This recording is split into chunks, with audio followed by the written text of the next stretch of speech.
Well, I don't even know how to start this. Usually I worry about, like, I don't know if anyone ever will get to see this. I'm gonna speak in broad terms, so I don't think anyone will ever hear this, but if you are hearing this, I'm gonna refer to you, and just anyone in general. But, usually I worry a lot about how my voice sounds. The reason why is because I don't really like my voice. I change it around a lot. Ironically, it's kind of cool because I learned how to do a girl voice. This has nothing to do with the theme of the audio. I just want to start out lighthearted before I go into existential dread. Um, well, romance, am I right? Like feeling unloved and all of these things. I usually have a lot of self-esteem issues. Also, I'm sick, so bear with me. I have a lot of self-esteem issues when it comes to my voice and my appearance and everything. My voice, I like it. I think it's okay most of the time. And then there's like the other 90% of the time. I'm contradicting myself. This is off script. I just don't like my voice, right? So I usually worry about how it sounds and all of that, and I change the pitch and like whatever, relax. Like no, I'd be just going normal with this one. Not no girl voice, no nothing. Normal. I don't even know what my normal voice is anymore. I'm just speaking with yours straight on my throat. I don't even know what I'm saying anymore. Listen, feeling unloved. That's what I'm experiencing right now, really. I mean, I'm not. I'm like, I'm basically an orphan at this point, or at least I like to consider myself one. I know traditionally it's not like the definition, because I do have parents. They're both alive, but they might as well be dead, to be honest. See, I told you this was gonna get dark. No, don't even. Okay, cool. Don't even leave a comment. And if I put this on YouTube, which I don't know if I will, but don't even. But listen, feeling unloved, right? It's tough. There's a very particular sort of love that I'm looking for. Something that I've never gotten from my parents, from my family members, from anything. And yet maybe it stems from trauma, but I've started to believe that maybe it just stems from who I actually am. You know, I just I read about this concept that I'm not gonna get into because my PTSD is pretty bad when I talk about my stories. But essentially, I once had this dream where I met the person of my dreams, right? Loving, caring, soft voice, androgynous, whatever, right? I don't even care about that too much. I don't care about physical appearance if the emotion is there, but those are just plus things I get. Not really plus. The only really like physical attractive thing I have with people is just like looking lean, because I look lean as fuck. I'm like a fucking toothpick. So like it's just kind of like, you can't control mostly how you look, and I think most people actually look pretty nice. Like you just form attraction, right? Because everyone ages, everyone changes, anyone can do changes to their appearance and their hairstyle. I feel like almost everyone, unless they have like some sort of deformation, which is unfortunate. People that went to war, they all look pretty cool. I think everyone looks pretty good in their own way. But all this to go back to the fact that, well, I feel unloved, really. I feel like that love that I'm searching for and that dream I just told you about, that you probably forgot about because I keep fucking derailing. In that dream, I died in well, I guess my soulmate, my future husband. I want a husband, really. Even though I'm a guy, but that's neither here nor there. Uh, that you can trust with your life because the whole dream was us surviving like the most impossible circumstances, and at the end we die in each other's arms. And it's sweet. It was a great story, and I get PTSD thinking about stories because they're very near and dear to me. So my brain low-key tries to sabotage them. You know, a little bit unfair. It is, but I want to keep pushing forward because I have two characters that I created, Israel and Cheyenne, that I really want to put out there. I really love them. They really embody two parts of me, and I don't too much has been taken from me in life. I don't want my stories to be taken from me as well. This is hell off script. This is just like I don't even have a script. I just say whatever. But yeah, feeling unloved, man. I don't know if you can relate. Maybe if you can't, you're just like just not like me. But for me, I want like that actual fucking soulmate type of love, right? I want that like love as to where the person's there and they only choose you, right? I look want the type of love where I love someone so much I don't even need friends. Maybe a couple associates, whatever, or people that I spend time with sometimes, but nothing too close or nothing close at all. Maybe acquaintances at max, and even then, it's whatever. But I would just want to be with my husband. And I know a couple people say, "Oh, that's toxic because you're not letting other people make friends." But that's not what I want. I just want a dynamic where both people accept, okay, you're my world. I love you so much that I just don't need anyone else other than you. So that's no longer toxic, I believe. Like toxicity arises from when someone is trying to impose something on someone that they don't want. That's toxic. But if both people want to do something in a relationship dynamic within a certain degree, I don't think it's toxic at all. That's kind of the love that I want. But it's very hard to find that. It really is. But because my physical appearance standards, like what most people say, they're non-existent. Because really, I've been conditioned to like watch anime and stay inside for so long. When I look at people, I'm just like, yeah, everyone looks pretty cool. I don't know, like my beauty standards, the like or whatever, general, they're just completely not existent anymore. I think, like I'll look at people that people say, oh, this she's so hot, whatever, like celebrities, and I'll be like, hey, she's alright. I mean, she's okay. She's not to shame anyone. It's just to say, hey, anyone looks good in their own way. So I don't have a standard for appearances, just emotional stuff. But I feel like where my standard for appearances lacks, which I guess widens the pool.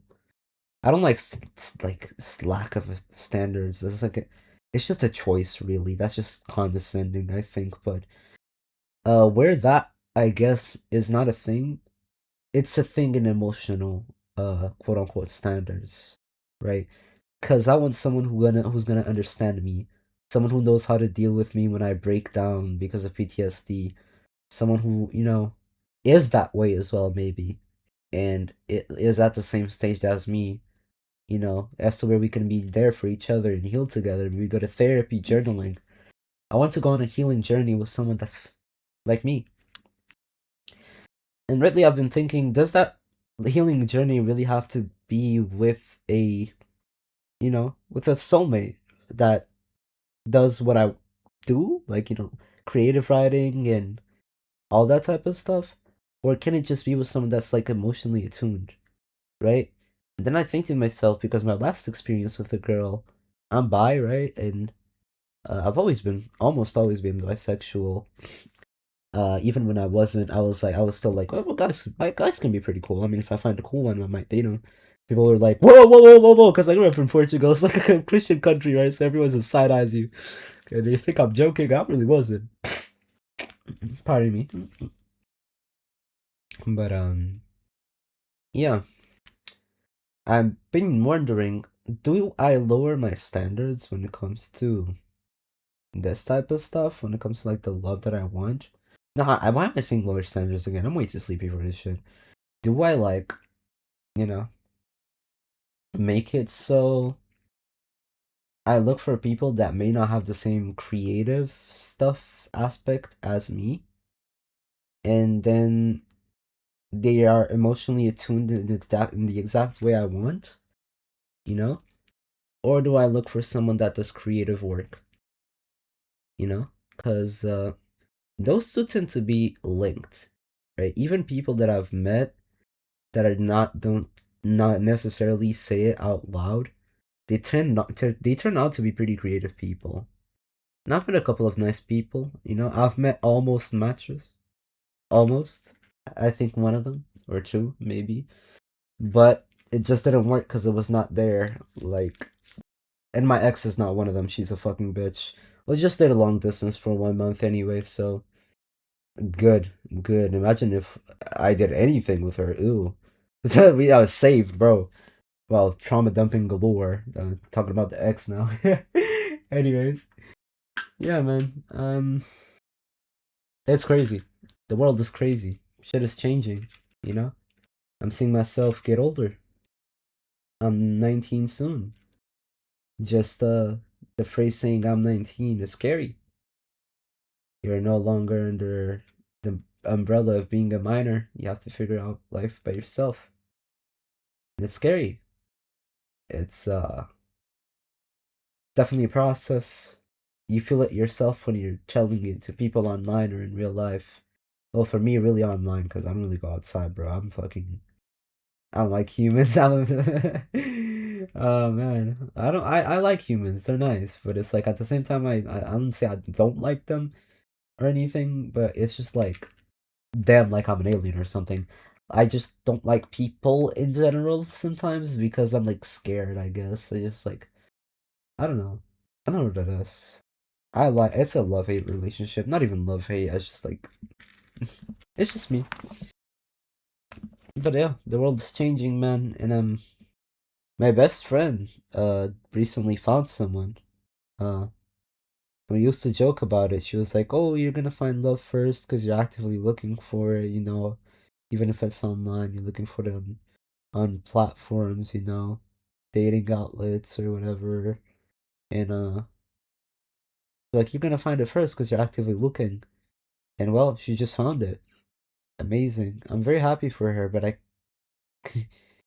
I can't not say that, you know, low key just a little bit hurts because you know it would have hurt for her as well if I found my person because obviously you can't be as close.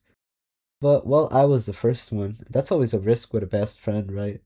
If they find someone that they love, which is obviously I'm in full support. I was there supporting her and giving her advice like the whole way through. I want her to find love because she's like my sister, you know. I'm not interested in her that way, but I still enjoy being with my sister, you know. But unfortunately, I think we're gonna start spending less time together, and maybe that's a rude awakening. It's a rude awakening because I was running to the fact that I was running to comfort, right? Spending so much time with her because she's my sister. So, my sister, like, you know, in words, sister from another mother or something. Um, I stuck with the familiar, I guess. It's familiar. It's like taking risks is scary.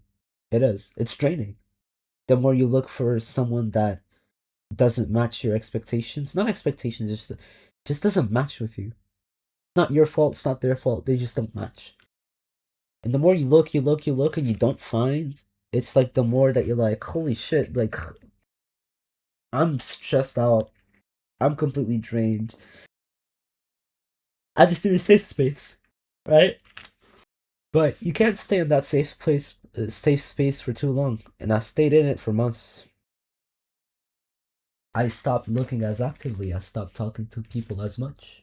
You know, um, because there were a couple of failed tries, a couple of failed attempts, and not a couple, a lot. A lot of rejections, man. This stuff people send you when you face reveal online is crazy. I've had people say I'm stroking my right now, and I'm like, whoa, that escalated quickly. Whoa, but yeah, it's crazy, man. I keep reusing that word, but it really is because finding love, man, and feeling unlovable. Love is really a cycle, you know. You don't have it, you look for it, and then you find it and you're worried about losing it, and then you might lose it, and then you do kind of inevitably lose it, or maybe not, maybe you don't. Uh, you're still suffering. A lot of people think that love is the the cure to all suffering. Truth is, love always carries the risk of suffering. They go hand in hand, and suffering can breed love. Suffering can, well, not breed, it can create love, right? So they're like, opposites, but really they're not apart. When you love, even when you find someone that you love, you're still gonna you're still gonna feel jealousy. You're still gonna feel sad when you're apart from them. Sorry, and yeah, even thinking about that has me a little bit stressed. But it's just so much at the same time. I really hope I can find that person. I really do. I don't want to cry on audio, but I really do hope I find that person. I do, because the things I would do, it's just like, I like it when I be a little bit of a house husband, like, even if I'm the one that's working or something or not, I still want to, like, greet my husband when he comes home with, like, apron. I think that's how you say it. You know, the thing that you put on to cook with a little apron on? No? Make him some pancakes, make him some food so he can take it to work next morning. Know that I cooked it homemade and then come back to me, at night.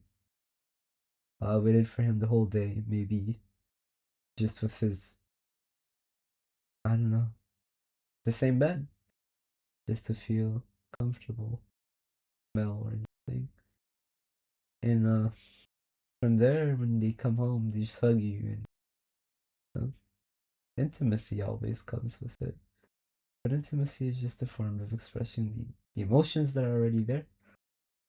So, well, my libido is pretty high, TMI, but it's just an expression of my love, you know? And I really want to find that love.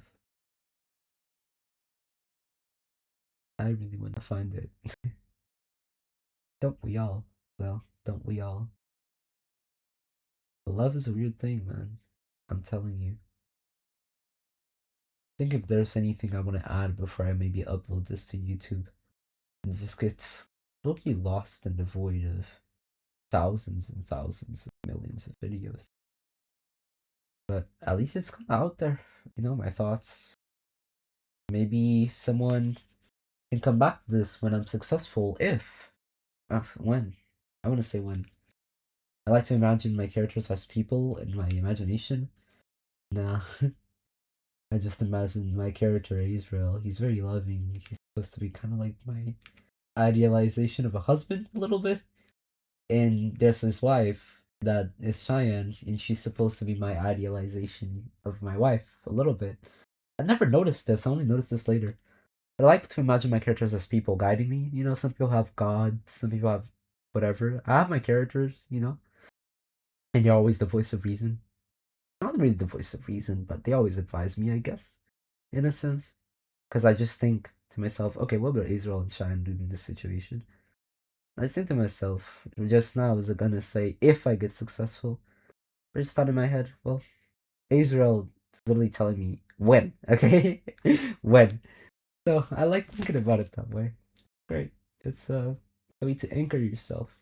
This is why I don't wanna let PTSD ruin my stories. I don't wanna let PTSD take them from me. Because it's the only thing I have left. How am I supposed to seek love if I don't have the only thing that keeps me alive with me? I can't give it up. I literally can't. It's a lifeline. It's life support. It's what keeps me alive in this room I am. That's a fucking mess right now because I don't have the ability to clean it, really. Because I'm depressed and lack the motivation to do anything. I really hope you're out there. Maybe you're listening. Sorry, that's a little bit odd, but I think you can tell that I really hope this person's listening. I really do. I I I just want to write stories with this person. I want to tell them about what I wrote, and how near and dear my characters are to me. I want to tell this person were you my entire fucking life. I would hug this person, intimacy, everything, just small things too, cooking, leaving little notes for each other, and all these things, it's very, it's sweet. It's very sweet, and it's very sweet. It's a very sweet thing. It's amazing. Love in the way I'm imagining it is so amazing, which only makes it tougher when I think to myself that I might never find. And if I never find it, well, I'm really hoping that I do, though. I'm really hoping. If you're that person and you really resonate with this on the other side of the world, I don't think it's gonna happen, but I'll leave my Discord in the description if you wanna add me. I'll make sure not to change my username or update it if I do. And or just comment or something. Um, I hope you're there. Maybe it's the probability is 1 in a million, but I really need it. Really need the type of love that that person that almost gets you without you saying anything. That person that you can dedicate everything to without being scared of being left or you know basically I guess things ending. I want that person in my life. I really do. It's a complicated situation, right? Because well, it's hard to find. Very hard to find. Maybe it circles a little bit, but this is this video's about. Soft. It's just no script. Wonder if there's anything else I'd like to. Hmm, I don't think so. I think I've got everything off my chest. Just my family history and living by myself at 18, and you know, not having a safety net, support net, not having family members, not having any of these things. It sucks. And then you think to yourself, the only outlet is love, but love is a game, man. It's a game of trial and error, or like a rare spawn or something, like a little chest. Maybe not chest. What do you call the things where you get something with different rarity? I'm way too sleepy for this thing, man. Well, um, it's interesting. It really is. Uh, if you made it this far, man, you're awesome. There's no way you made it this far if you're not someone that would be interested in me.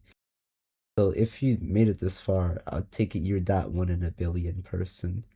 In that case, if you don't scroll the fuck down and add me right now on Discord, I swear to God, make a Discord account or something, or leave a comment, because in the 1 in a billion chance that you're there, that type of person that I described that's into daydreaming stories, romance stories, and fantasy worlds, and all of these things. If you're that type of person and you genuinely find yourself in your room all alone, feeling like your chest is like a little bit, I guess tight, hard to breathe. Almost, not really, just like metaphorically. You just like, I wish I had someone to share these little worlds with.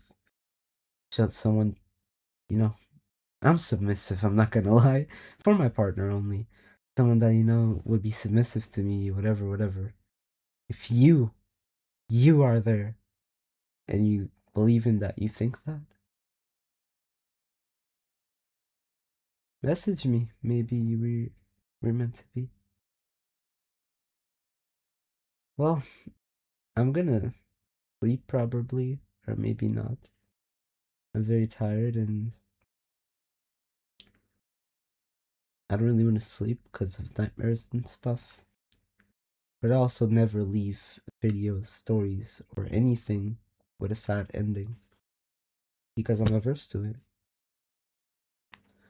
So, what I'm going to say at the end of this video is not something, you know, overly positive or something that's, you know, way too happy.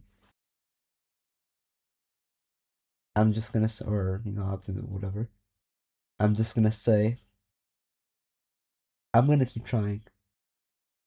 I'm gonna keep trying to find love. I want to. I can't give up. It's hard. I know it's gonna drain me. I know. I know it's gonna fucking drain me so bad. I know I'm gonna try time after time. I know there will be nights like this where I'm like, what's the point? The point is that there's a 1 in a million chance that you might find that one person. And maybe it's not 1 in a million when you really think about it, because people that you are drawn to might go to the same spaces as you. So maybe the percentages are a little bit higher for you than you think, but it's still pretty low. That doesn't mean if you don't keep trying that you won't get it. That person's definitely out there. It's 9 billion of them. Out of those 9 billion, a lot of them concentrated in places that you would find. So that one person must be there. And as soon as I drag them like a needle in a haystack out of that fucking place, I swear to fucking god I'm loving the shit out of them. Well, it's love. I hope we all find it. Take care.